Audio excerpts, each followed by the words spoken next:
নমস্কার বন্ধুরা, সুপ্রভাত। কেমন আছো তোমরা সবাই? আশা করছি তোমরা সবাই খুব ভালো আছো, আর আমিও খুব ভালো আছি। আমার ছোট্ট একটি চ্যানেল শখের পরিবারের নতুন একটি ভিডিওতে তোমাদের সকলকে অনেক অনেক স্বাগত জানিয়ে আজকের ব্লগটি আমি শুরু করছি। সকাল সকাল ঘুম থেকে উঠে স্নান কিন্তু আমি কমপ্লিট করে নিয়েছি, বাসি কাজকর্ম সেরে। আর এখন আমি চলে এসেছি আয়নার সামনে। স্নান করার পর চুলটা ভালো করে আঁচড়ে মুখে একটু ক্রিম লাগিয়ে সিঁদুর পরে নিলাম। আর এরই মধ্যে আমার ছেলেও দেখো ঘুম থেকে উঠে গেছে। ও তো মাঝে কয়েকটা দিন 10টা সাড়ে 10টার নিচে তো ঘুম থেকে উঠছিলই না, কিন্তু আবার দেখছি ও এখন 8:30 9টার মধ্যেই ঘুম থেকে উঠে পড়ছে। তো ও যেহেতু ঘুম থেকে উঠে পড়েছে, তো সেই কারণে ওকে আগে ফ্রেশ করিয়ে সোয়েটার মোজা টুপি সমস্ত কিছু পরিয়ে দিচ্ছিলাম। আর ওর এখন বায়না হয়েছে ও নাকি হাতে হাত মোজা পরবে, তাই ওর হাতে একটুখানি হাত মোজা পরিয়ে চলে এসেছি ওপরে। শাশুড়ি মা রান্না করে রেখে গেছেন, আর তরকারিটা আমাকে বলেছে ধনেপাতা দিয়ে নামিয়ে দিতে। তাই আমি ওপরে এসে তরকারিটায় ধনেপাতা দিয়ে একটু জাল দিয়েই এক্ষুনি নামিয়ে দেবো তরকারিটা। আর একদিকে কিন্তু আমি বসিয়ে দিয়েছিলাম ছেলের খাবার, দিকে তরকারিটা নামিয়ে দিয়েছি। আর ছেলের খাবারটা ঠান্ডা হতে দিয়ে আমি চলে এসেছি এদিকে বারান্দায় জামা কাপড় মেলতে। আজকে সকালবেলায় কেচেছি অনেক জামা কাপড়, তো সেগুলোই এখন আমি বারান্দায় মেলতে নিয়ে এসেছি। মাত্র এই বারান্দায় মেলেই জামা কাপড় হয়নি, আমার নিচেও কয়েকটা জামা কাপড় মেলতে হয়েছে, আর জায়গা ছিল না। তারপরে চলে এসেছি আমি ঠাকুর ঘরে। এসে জানলাটা খুলে দিচ্ছিলাম যাতে বাইরে থেকে আলো একটু ঘরে প্রবেশ করতে পারে। আর বাইরে বেশ ভালোই রোদ উঠেছিল। বন্ধুরা, ঘড়িতে এখন বেজে গেছে 9:30, আর আমার স্নান দান সমস্ত কিছু হয়ে গেছে, কাচা কুচি। বারান্দায় কয়েকটা জামা কাপড় মেলে দিয়ে আসলাম, আর ছেলের খাবারটাও রান্না করে নিয়েছি। এখন ওকে দিয়ে দেবো, ও একা একা খেতে থাকবে, আর আমি বাদ বাকি কাজগুলো করব। এখনও পুজো টুজো দেওয়া সমস্ত কিছুই বাকি আছে, আর যতটা পারবো তোমাদের সাথে শেয়ার করব। তোমরা ভিডিওটা দেখতে থাকো, আশা করছি ভালো লাগে। এদিকে ঠাকুর ঘর মুছে ঠাকুরের বাসন কোসন মেজে আমি ঠাকুর সুন্দর করে ফুল তুলসী দিয়ে সাজিয়ে আমি কিন্তু প্রদীপ আর ধূপকাঠিটা জেলে নিলাম। এখন হনুমান চল্লিশাটা পড়ে তারপরে আরতি করে নেব। আমি কিন্তু রোজ দিন পুজো দেওয়ার আগে হনুমান চল্লিশা পড়ি, তারপরে আমি ঠাকুরকে আরতি করি। আমি যে ভিডিওটা ছেড়েছি সেই ভিডিওটাতে কমেন্ট করেছো সোমা গাঙ্গুলি, কমেন্ট করেছো ভিডিওটা খুব ভালো লাগলো। তো প্রথমেই তোমাকে বলি, তোমার আর আমার মধ্যে কিন্তু একটা মিল আছে, সেটা হচ্ছে তোমার নামও সোমা আর আমার নামও সোমা। তো থ্যাংক ইউ তোমাকে এত সুন্দর একটা কমেন্ট করার জন্য। কমেন্ট করেছো মাই দোলা বিশ্বাস, তুমি লিখেছো দিদি ভাই দাদা ভাই আমি তোমার পরিবারে চলে এসেছি, তুমিও আমার পরিবারে এসো প্লিজ। ভাই দাদা ভাই আমি মাই দোলা বিশ্বাস। অবশ্যই বন্ধু, আমি তোমার চ্যানেলে যাব, আর তুমি আমার চ্যানেলে এসেছো তার জন্য তোমাকে অনেকটা ধন্যবাদ জানাই। রাকেশ কর্মকার, তুমি কমেন্ট করেছো, কোনো কমেন্ট করলে রিপ্লাই দেবে, প্লিজ লাইক দিয়ে ইগনোর করবে না। অবশ্যই আমি কিন্তু তোমাদের সকলের কমেন্টের রিপ্লাই দিই, মাত্র লাইক দিয়ে কিন্তু কখনোই ছেড়ে দিই না। আর তোমাদের সকলকে অনেকটা ধন্যবাদ আমার ভিডিও এত মনোযোগ সহকারে দেখে আমার ভিডিওতে কমেন্ট করার জন্য। তো তোমরা যদি আমার পাশে থাকো তাহলে আমি অনেকটাই মনের জোর পাই। তো যাই হোক, দেখো তোমাদের সাথে কথা বলতে বলতে আমার কিন্তু ওদিকে পুজো দেওয়া হয়ে গেছে। পুজো দিয়ে আমি চলে এসেছি রান্নাঘরে। রান্নাঘরে এসে এখন আমি রান্নাঘরটা পরিষ্কার করব। সকালবেলা তো শাশুড়ি মা রান্না করে রেখে গেছেন, কিন্তু রান্নাঘরটা এখনও পরিষ্কার করা হয়নি। তাই এখন আমি পুজো দিয়ে আর দেরি না করে চলে এসেছি রান্নাঘর পরিষ্কার করতে। কারণ রান্নাঘর না আবার বেশিক্ষণ অপরিষ্কার থাকলে আমার একদমই ভালো লাগে না। শুধুমাত্র রান্নাঘর কেন, যে কোনো জায়গা যদি আমার মনে হয় যে ওই জায়গাটা অপরিষ্কার, পরিষ্কার করতে হবে, তো সেই জায়গাটা আমি যতক্ষণ না পরিষ্কার করতে পারছি ততক্ষণ আমার মনের মধ্যে একটা শান্তি আসে না। তো এই তো এখন রান্নাঘরটা খুব ভালো করে পরিষ্কার করে নিচ্ছি। আর ওদিকে হাজব্যান্ডকেও খেতে দিয়ে দিয়েছি, হাজব্যান্ড ওইদিকে খাচ্ছে, আমি রান্নাঘরটা পরিষ্কার করে তারপরে খেতে বসবো। আর ছেলে এদিকে দেখো খেলনা পাতি চারিদিকে ছড়িয়ে খাটটার অবস্থা কি করে রেখেছে। সকালবেলা ওকে খেতে দিয়ে দিয়েছিলাম, ও একা একাই খেয়েছে। লাস্টের 3-4 চামচ আমি ওকে খাইয়ে দিয়েছিলাম। তারপরে খানিকক্ষণ একটু বই পড়েছে, তো দেখতেই পাচ্ছ বইয়ের ব্যাগ আর ওই টেবিলটাও খাটের উপরে রয়েছে। আর চারিদিকে দেখো খেলনা ছড়িয়ে কি করেছে। এই ব্যাগটার না এত ভাঙাচোরা খেলনা, কি বলবো, এরকম আরও 2 বস্তা খেলনাও রয়েছে। তো আজকে এই ব্যাগটা নিয়ে বসেছিল খেলতে। ব্যাগটার থেকে আমি আজকে অনেকগুলো ভাঙাচোরা বের করেছি। তো দেখতেই পাচ্ছ ওই প্লাস্টিকের মধ্যে যেই ভাঙাচোরাগুলো তুলছি ওগুলো দিয়ে আর একদমই খেলা যাবে না। ওই গাড়ি ভাঙা, গাড়ির চাকা, এটা ওটা, তো সেই কারণে আমি ওগুলো একদম আলাদা করে রেখে দিলাম। ও যেই দেখেছে আমি ওগুলোকে আলাদা করছি না, ও কান্না শুরু করে দিয়েছে, ভাবছে আমি ওগুলো ফেলে দেবো। ওর সামনে আমি আর ফেলতে পারিনি, ওই বস্তার মধ্যেই রেখে দিয়েছি প্লাস্টিকে ভরে। ও যখন থাকবে না তখন আমি ওই প্লাস্টিকটা শুদ্ধ ওটা সরিয়ে দেবো। ওর মধ্যে সবগুলোই ভাঙাচোরা। তো তারপরে আমি নিজের জন্য ভাত গুছিয়ে খেতে বসেছিলাম, আর ওদিকে ছেলে তো ছেলের মতো খেলা করে বেড়াচ্ছিল। ভাত খাওয়ার পর এখন আমি চলে এসেছি এই বাসন কোসনগুলো মাজতে। তো দেখতেই পাচ্ছ আজকে বেশ অনেক কটাই বাসন হয়েছে। আজকে তো কম, মানে অন্যান্য দিন এর থেকেও বেশি বাসন বেরায়। আজকে না সকালে ঘুম থেকে ওঠার পর কাজ বাজ করতে করতে কি করে যে সময় কেটে গেল বুঝতেই পারলাম না। এখন ঘড়িতে ওই 12:30 মতো বেজেই গেছে। তো ভাবতে পারছো এখন আমি এই বাসনগুলো মাজছি। অন্যান্য দিন আমার 11:30টার মধ্যে এই সমস্ত কাজ কমপ্লিট হয়ে যায়। কি বলো তো, আজকে না সকালে সত্যি কথা বলতে আমার একটু ঘুম থেকে উঠতে দেরি হয়ে গেছিলো। ওই 8টা বেজে গেছিলো আমার ঘুম থেকে উঠতে। তার কারণ কি বলো তো, রাত্রেবেলা না, মানে তার আগের দিন রাত্রেবেলা আমার একদমই ঘুম আসছিল না, জানি না কেন। আগের দিন রাত্রেবেলা আমি ঘুমিয়েছি মনে হয় 4টের সময়। তো 4টের সময় ঘুমিয়ে কখন সকাল হয়েছে না আমি আর বুঝতে পারিনি। যখন ঘুম ভেঙেছে ঘড়ির দিকে তাকিয়ে দেখি 8টা বাজতে 5 মিনিট বাকি। তো কি আর করব, তখন তাড়াহুড়ো করে উঠে, সেই কারণেই আর কি আজকে কাজবাজ করতে একটু দেরি হয়ে গেল। দেখছিলে না বাসন মাজছিলাম, তারপরে কিন্তু কেটে গেছে অনেকটাই সময়। বাসন মাজার পর ছেলেকে স্নান করিয়েছি, খাইয়েছি, তারপর নিচে নিয়ে গিয়ে ওকে ঘুম পাড়িয়ে দিয়েছিলাম। আর আমিও ওর পাশে খানিকক্ষণ শুয়েছিলাম, ওই 1 ঘন্টা মতো। তো তারপরে এখন ওই ঘড়িতে 4টে বেজে গেছে, এখন উঠে আসলাম। উঠে এসে এখন আমি বিকেলের কাজকর্মগুলো করে নিচ্ছি।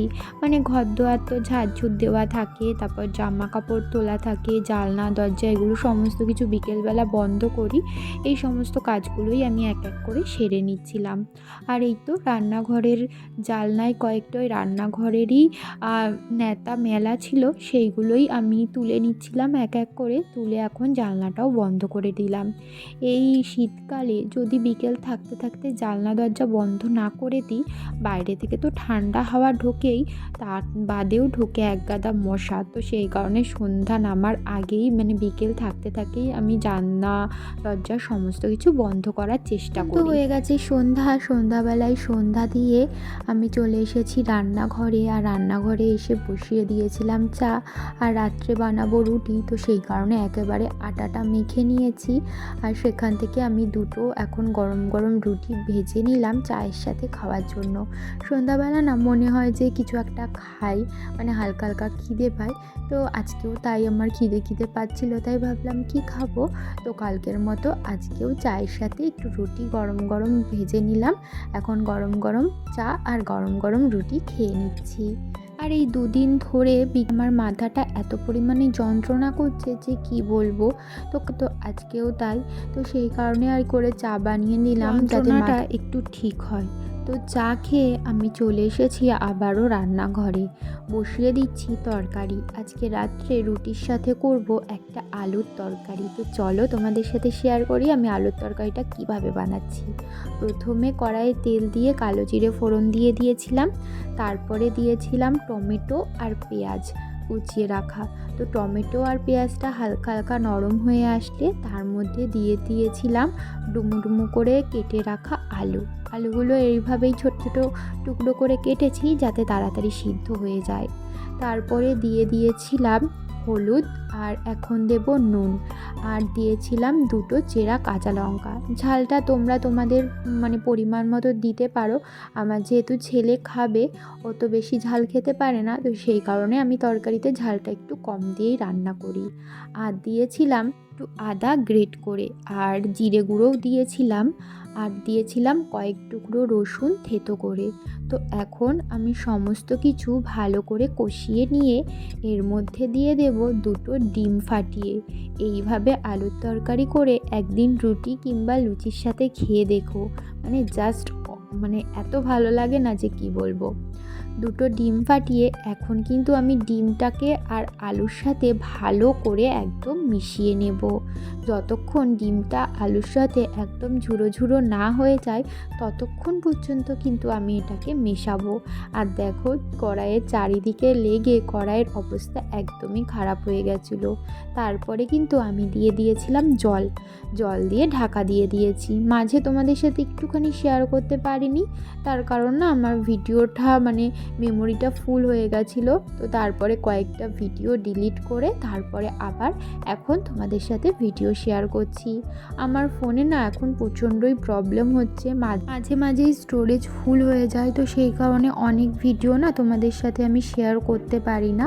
আমার ফোনে কোনোই এক্সট্রা ভিডিও নেই, শুধুমাত্র এই ব্লগ করি সেই ভিডিওই থাকে। রোজ দিনকার ব্লগ তোমাদের সাথে শেয়ার করা হয়ে গেলে সেগুলো ডিলিট করে দিই, আবার নতুন করে শ্যুট করি। তাও কি করে যে মেমোরি ফুল হচ্ছে আমি একদমই বুঝতে পারছি না। আর সেরকম তো কোনো ফটোই নেই, শুধু দরকারি কয়েকটা ফটো ছাড়া সব ফটোই আমি ডিলিট করে দিয়েছি। তো জানি না কেন হচ্ছে এই প্রবলেমটা। তোমাদের যদি কারোর জানা থেকে থাকে অবশ্যই কিন্তু জানিও আমাকে। তরকারি তো এদিকে বসিয়ে দিয়েছিলাম, আর এদিকে কিন্তু আমি এক এক করে রুটি বেলে ভেজেও নিচ্ছিলাম। আর হ্যাঁ, ওই তরকারির মধ্যে কিন্তু আমি কয়েকটা মটরশুঁটিও দিয়েছিলাম, যেহেতু মটরশুঁটি ঘরে ছিল তো সেই কারণে আর কি। তো ওদিকে তরকারিটা হচ্ছে, আর এদিকে কিন্তু আমি রুটিগুলো এক এক করে ছেঁকে নিচ্ছি। রাতে আমি একদিকে রান্না করি আর একদিকে কিন্তু ছেলেকে মুখে মুখে বই পড়াই, যেমন AB 1 2 অ আ, জানুয়ারি ফেব্রুয়ারি, তারপর ব্যানানা মানে কি, ম্যাঙ্গো মানে কি, যেগুলো মুখে মুখে পড়ানো যায় আর কি, সেগুলো একদিকে আমি ওকে পড়াতে থাকি আর একদিকে রান্না করতে লাগি। আর তারপরে রান্না কমপ্লিট হয়ে গেলে ওকে আমি লেখাতে বসাই। এটা আমার এখন রোজ দিনের রুটিন হয়ে গেছে। তো দেখো, ওদিকে তরকারিটা কিন্তু একদমই হয়ে গেছে। তরকারির ফাইনাল লুকটা তোমাদের সাথে একটু বাদে শেয়ার করছি। আর এদিকে আমার দেখতে দেখতে রুটিগুলোও আমার সমস্ত কিছু ভাজা হয়ে গেছে। রোজ রাতে আমার 20 থেকে 22টা মতো রুটি ভাজতেই হয়, যেহেতু সবাই রুটি খায়, তো সেই কারণেই আর কি। তো ওদিকে আমি রান্নাঘর পরিষ্কার করে চলে এসেছি ছেলের কাছে। এখন ছেলেকে লেখাবো। দেখো, ও কিন্তু এখন পুরোপুরি যদিও লেখা শিখিনি, কিন্তু এ থেকে জেড পর্যন্ত লিখতে পারে না, কিন্তু এবির অনেকগুলো লেটারই ও একা একা লেখা শিখে গেছে। এ লিখতে পারে, বি লিখতে পারে, সিটা এখনও লিখতে পারে না, ডি ই এফ লেটারই ও লিখতে শিখেছে। এখন পর্যন্ত না ওকে কোনো প্রাইভেট টিউশনি দিইনি। আমার ইচ্ছা আছে আমি ওকে পড়াবো, যত দূর অবধি আমি ওকে পড়াতে পারি আর কি, নিজেই বাড়িতে পড়াবো। তারপরে যখন দেখবো না আমি আর পারছি না, কিংবা ও আমার কাছে আর পড়তে চাইছে না, তারপরে ওকে আমি বাইরে টিউশনি দেবো, নয়তো আমি ওকে বাড়িতেই দুবেলা করে পড়াতে বসাই। শেখানো হয়ে গেছে। তারপরে ওর এই যেই লেখার টেবিলটা আছে, ওই টেবিলেই না AB 1 2 এগুলো লেখা আছে, সেগুলো দেখে দেখেই ওকে আমি একটু পড়াচ্ছিলাম।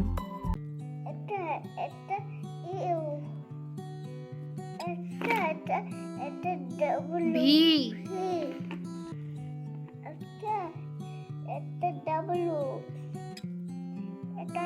ছেলেকে পড়ানো হয়ে গেছে, তারপর ওকে খাইয়ে দিয়েছি। ওকে খাইয়ে আমার খাবার নিয়েও আমি বসে পড়েছি। 4টে রুটি নিয়েছি, আর নিয়েছি তরকারি, আর দুপুরের এক টুকরো মাছ ছিল, তো সেই মাছটাও নিয়েছি, রেখে দিলে নষ্ট হয়ে যাবে। রান্না বান্না করে উপর থেকে খাওয়া দাওয়া করে নিচে চলে এসেছি, অনেকক্ষণই হলো। আর নিচে এসেও বেশ অনেক কটা কাজ করলাম, বিছানা করলাম, ছেলেকে ফ্রেশ করিয়ে শোয়ালাম, মশারি টাঙালাম। আর মশারি টাঙাতে তো আমার 5-10 মিনিট লেগেই যায়, তার কারণ ওই যে মশারি টাঙিয়ে ওর উপরে এইভাবে দেখো কাপড় দিতে হয়, তো সেই কারণে আর কি, যেহেতু এখন শীতকাল। তারপরে কিছু জামা কাপড় ছিল সেগুলো ভাঁজ করলাম। আর আমিও একটু ফ্রেশ হয়ে চুল টুল বেঁধে নিলাম আর সোয়েটারও খুলে দিয়েছি। আজ কালকে আর আজকে এই 2 দিন না ঠান্ডাটা একটু কম আছে। একটু বলতে কি অনেকটাই কম আছে। মাঝে যা ঠান্ডা পড়েছিল যে কি বলবো। তো তার তুলনায় অনেকটাই বলতে গেলে ঠান্ডাটা কম আছে আমাদের এখানটায়। তো দেখতেই পাচ্ছ আমি এখন সোয়েটার খুলে দিয়েছি, তার কারণ আমি এখন লেপের তলায় ঢুকবো। আর ঠান্ডাটা কম বলে এখন সোয়েটারটা খুলে তোমাদের সাথে কথা বলতে পারছি, নয়তো সোয়েটার খুলে 1 সেকেন্ডও দাঁড়ানো যাচ্ছিল না, এই কয়দিন যা ঠান্ডা লাগছিল। আর বাইরে কুয়াশাটাও খুব বেশি হচ্ছে না, কয়েকদিন যা কুয়াশা হচ্ছিল এখন তো কুয়াশা হচ্ছেই না বলতে গেলে। মানে রাত হলে চারিদিকটা পুরো সাদা হয়ে যেত, মানে ধোয়া ধোয়া এত কুয়াশা। তো এই কদিন দেখছি সেরকম কুয়াশাও পড়ছে না। তো যাই হোক, এরকম এখন যেই ঠান্ডাটা পড়ছে এটা ঠিক আছে নর্মাল, কিন্তু মাঝে যা ঠান্ডা পড়েছিল একদম হাড় কাঁপানো ঠান্ডা যাকে বলে ওটাই। তো এই তো এখন শুয়ে পড়বো। বন্ধুরা, আজকের মতো ভিডিওটা এই পর্যন্তই রাখছি। তোমাদের সাথে আবারও দেখা হবে খুব তাড়াতাড়ি নতুন একটি ভিডিওর সাথে। ততক্ষণের জন্য তোমরা ভালো থেকো, সুস্থ থেকো, আর আমার এই ছোট্ট চ্যানেলটির পাশে থেকে আমাকে একটু সাপোর্ট করো, যাতে আমি অনেকটা দূর এগিয়ে যেতে পারি তোমাদের হাত ধরে। তাহলে চলো আজকের মতো এখানেই, টাটা, শুভরাত্রি।